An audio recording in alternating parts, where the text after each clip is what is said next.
Salam alaikum wa rahmatullah. Bonjour. Je me présente, je suis Abdelaziz Chambi, je suis président de la coordination contre le racisme et l'islamophobie. Et je fais partie d'autres dynamiques associatives. Et je voudrais m'adresser aux 30 000 signataires qui ont signé la pétition que nous avons lancée sur le site de la coordination contre le racisme et l'islamophobie.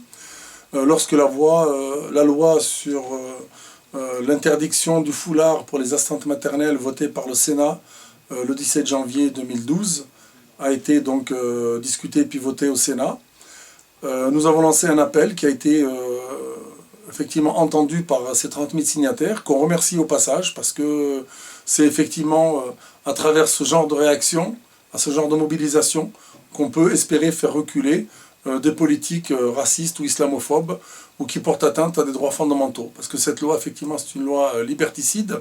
qui se prend à une liberté fondamentale, qui est la liberté de travailler, la liberté de croire, la liberté d'afficher chez soi ce qu'on a envie d'afficher, ou de porter ce qu'on a envie de porter. Donc je voulais les remercier et leur dire que le combat continue, parce qu'on avait pour objectif de faire 100 000 voix, j'allais dire entre guillemets, j'emploie le terme voix à bon escient, puisque nous sommes des électeurs potentiels aussi, et on voudrait que la classe politique effectivement comprenne qu'on pourrait avoir ces 100 000 voix, et pour les législatives, c'est un outil qui nous semble important d'utiliser, qui nous semble important de mobiliser pour dire aux candidats aux législatives, qui vont avoir lieu après les présidentielles, donc pendant le mois de juin, si vous voulez obtenir nos voix, eh ben, votez contre cette loi, bloquez-la à l'Assemblée nationale, et si besoin, engagez-vous par écrit à ce que vous saisissiez le Conseil constitutionnel si jamais elle passe. Donc voilà, ça c'est une des dimensions qui nous semble importante. Je voulais aussi profiter de cette quelques minutes d'échange avec vous pour dire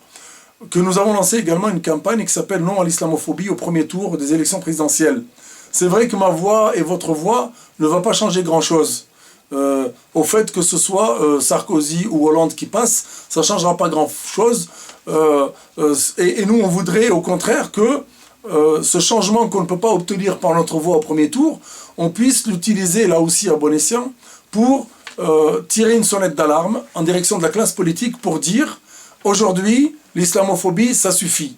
Et on voudrait effectivement lancer, et on a lancé une campagne à travers le site de CRI, www.crifrance.com, www.crifrance.com. Donc nous avons sur le site de CRI donc, la possibilité d'imprimer des bulletins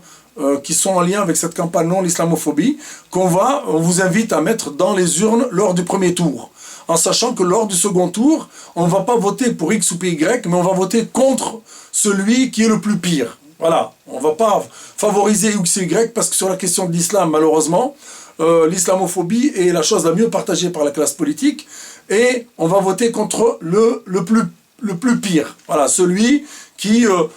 s'apprête effectivement soit à voter une loi, soit qui a voté des lois, soit qui a eu des attitudes islamophobes pendant son quinquennat, soit voilà, c'est à chacun de choisir, mais nous en tout cas, voilà, on va pas voter pour un candidat. Et pour nous, ce qui compte beaucoup plus que tout ça, c'est de profiter effectivement de cet électrochoc qu'on compte envoyer à la classe politique, à travers le bulletin non à l'islamophobie, qu'on va imprimer et mettre dans les urnes, pour qu'ils comprennent qu'effectivement il y a quelque chose d'anormal qui se passe dans le corps électoral, et que lors des législatives, lors des municipales, lors des régionales, lors des européennes, ce combat-là, on va le mener en tant que citoyen de ce pays pour effectivement freiner cette montée de la xénophobie, du racisme, de l'islamophobie en particulier, qui est devenue un fonds de commerce partagé de l'extrême droite à l'extrême gauche. Et voilà, chacun de vous pourra venir regarder sur le site peut-être d'autres écrits, d'autres vidéos qui vous montrent que l'ensemble de la classe politique est contaminée par cette question d'islamophobie et qu'on ne peut y mettre un terme qu'en nous engageant civiquement mais aussi politiquement. Et je lance un dernier appel effectivement pour dire qu'il y a un mouvement politique qui est en train d'être créé, sur lequel on travaille depuis plusieurs années, depuis près de 15 ans aujourd'hui, qui va émerger sur la place publique, qui s'appelle Force citoyenne et populaire, que nous vous invitons à rejoindre. On vous donnera de l'information en temps voulu pour dire que cette question de l'islamophobie doit être combattue avec d'autres personnes que les personnes victimes d'islamophobie, c'est-à-dire avec des non-musulmans, avec des gens qui ont des valeurs, avec des gens avec lesquels on peut mener un combat pour l'égalité de traitement dans ce pays et pour lutter contre toutes les formes de discrimination et de domination. Donc ce mouvement-là, il permettra aussi de mettre fin au foisonnement, j'allais dire, intempestif, parce que sur le plan politique, ça s'appelle diviser pour régner, c'est-à-dire voir fleurir des organisations, des associations qui luttent contre l'islamophobie, c'est une manière aussi de diviser et de fuir le combat politique. C'est-à-dire de nous cantonner dans des combats associatifs à dimension juridique ou à dimension civique, mais qui ne vont pas obtenir les changements requis dans un combat de longue haleine comme celui contre l'islamophobie. Donc nous on dit qu'il faut faire converger les efforts, voire même envisager la disparition à moyen terme ou long terme de ces structures-là, pour que ce combat qu'on mène les uns et les autres et soit mené sur le champ politique, le seul qui vaille, comme je dis toujours, est le seul capable de nous amener à cette transformation. Merci pour votre participation à cette dynamique-là, et on vous attend, parce que les choses ne changeront que si on est tous ensemble. Merci.